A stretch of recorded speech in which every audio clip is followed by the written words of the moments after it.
Welcome to Thursday, September 21st, 2023. Your Day Weather Podcast is being brought to you by Cowboy State Daily, Wyoming's only statewide newspaper. Get your free digital subscription by hitting the subscribe button on cowboystatedaily.com.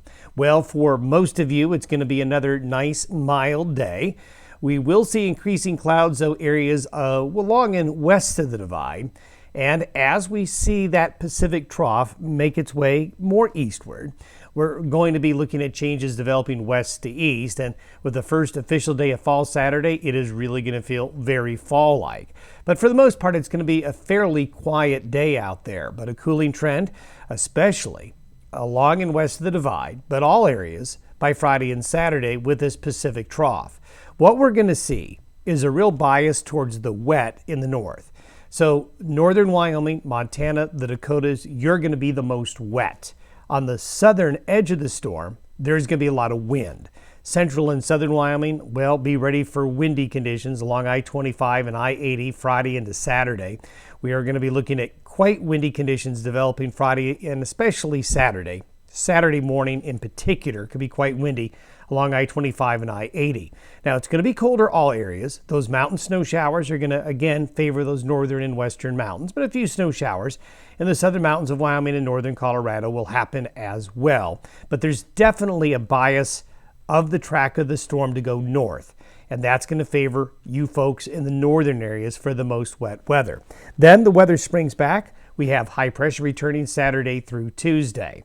With the clouds over the last few days building up in the showers and some thunderstorms, some great photos coming in of scattered thunderstorm activity across the Rockies and the high plains.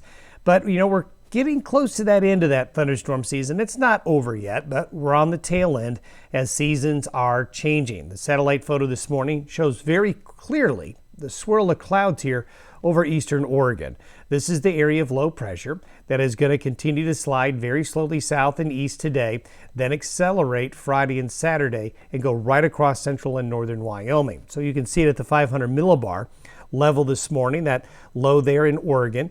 And it's not really connected to any Canadian air. As we mentioned yesterday, it's a Pacific origin system, and you always want to know where the systems come from in terms of the air masses they're going to bring.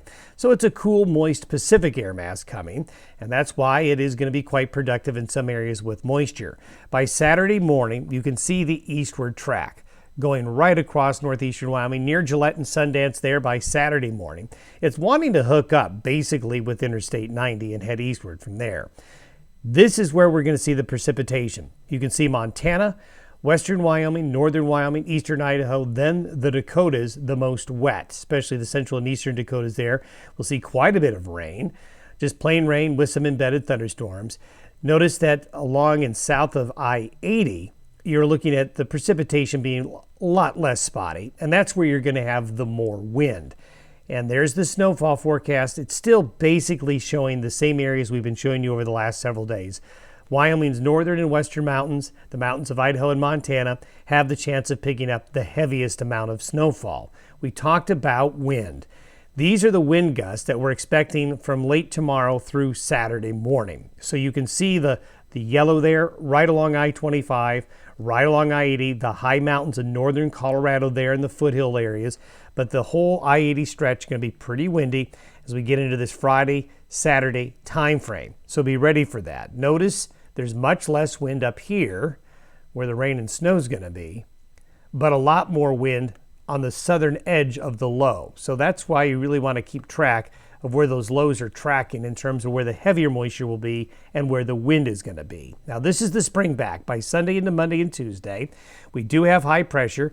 A nice broad area of high pressure comes back in, so nice September weather returns to the area. However, this system is going to spin off one cold front that's probably going to come through Wednesday. But look at this, by late next week, this is by next Saturday, a sharper, more defined cold front is being forecasted to come in. Now, this one is going to not only have Pacific moisture, but there's a connection to Canada. So the colder air with this front will be a little bit more intense, and the timing of the arrival is sometime next weekend, right as we go into the first day or two of October. And then you can see the air behind it forecasted to be quite a bit colder. So that's a system we're going to be needing to keep an eye on.